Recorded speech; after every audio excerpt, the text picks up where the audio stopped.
This is Realme 12, and today I'll show how you can set up the personal hotspot feature on this device.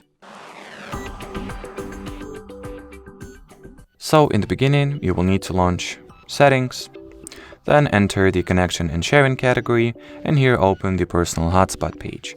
On top, you have the master toggle that allows you to enable or disable your hotspot respectively, as you can see. Once enabled, you can share its QR code for people to be able to automatically connect to your Wi-Fi, custom Wi-Fi network once this QR code is scanned.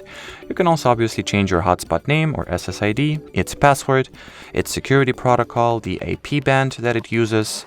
You can also hide your hotspot or use the Wi-Fi 6 protocol for your hotspot, if you have enough cellular data, of course.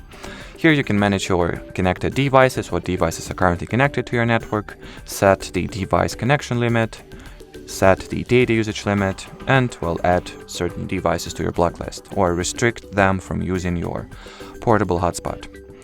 Then another, or should I say the last portable or personal hotspot option that is here is the automatically turn off personal hotspot, which you can enable or disable respectively. So that'll be it, or more or less it for this video. So thanks for watching, thanks for your attention, and bye bye.